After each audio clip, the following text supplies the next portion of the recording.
발간사 용기와 믿음을 더하여 줄 것입니다.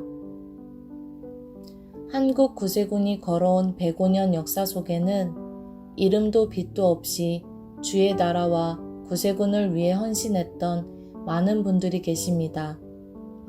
그런 분들의 피땀 어린 헌신과 눈물의 기도가 있었기에 오늘의 한국 구세군이 존재합니다.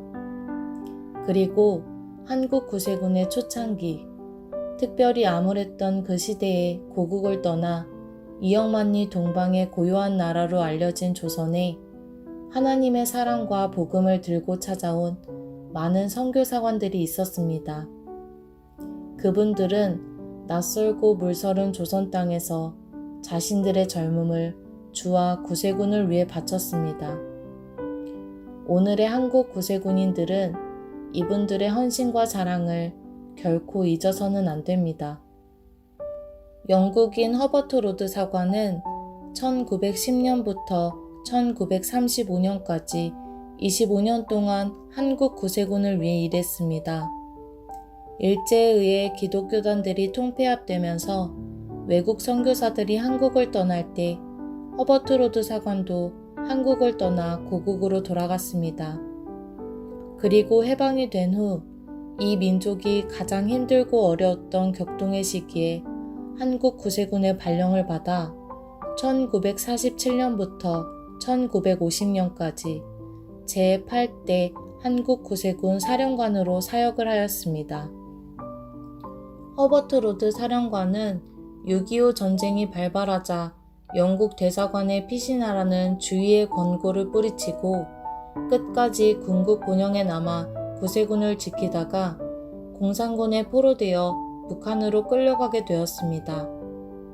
허버트 로드 사령관은 다른 외국인 선교사들과 함께 끌려가며 그야말로 죽음의 행진이라 할 고난을 겪었습니다. 말로 다 표현할 수 없는 고난 중에서도 허버트 로드 사령관은 한국말을 가장 유창하게 구사했기 때문에 다른 선교사들과 한국전에 참전한 외국 병사들의 대변자로 통역자로 역할을 감당했습니다. 또한 구세군 사령관으로서 믿음과 품위를 잃지 않았기 때문에 북한군들조차 사령관이라 호칭하며 함부로 하지 않았습니다. 이로 인해 허버트 로드 사령관은 함께 납북되고 있는 선교사와 참전 외국 병사들을 그리스도의 사랑으로 돌볼 수 있었습니다.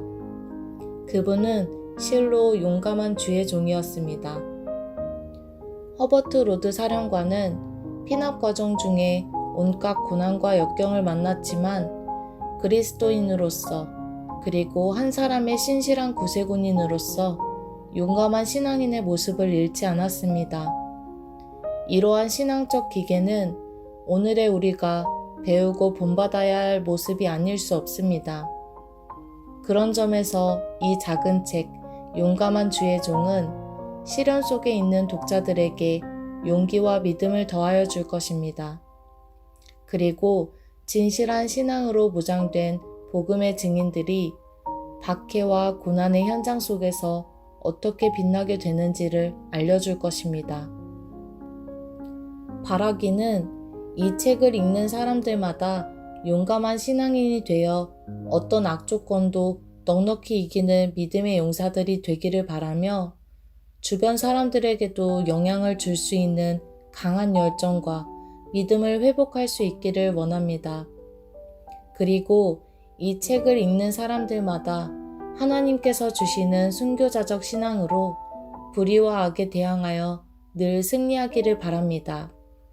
또한 믿음의 선배들의 용기와 헌신과 희생정신을 이어받아 삶의 현장에서 하나님의 영광을 드러내는 성숙한 구세군인들이자 세상을 구원하는 공동체의 용감한 구세군 병사들이 되기를 기도합니다.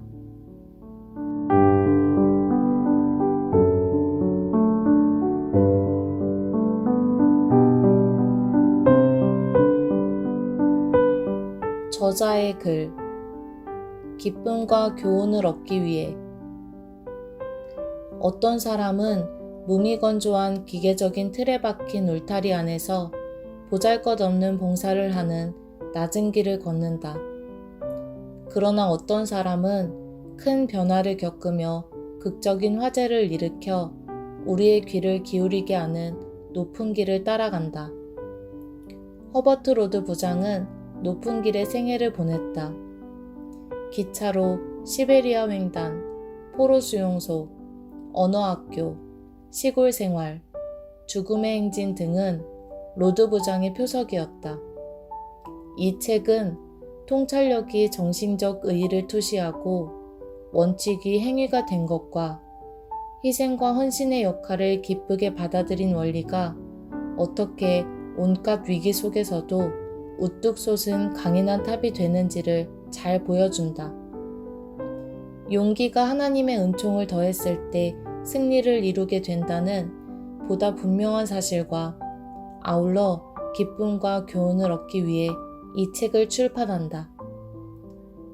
부장 알프레드 길리아드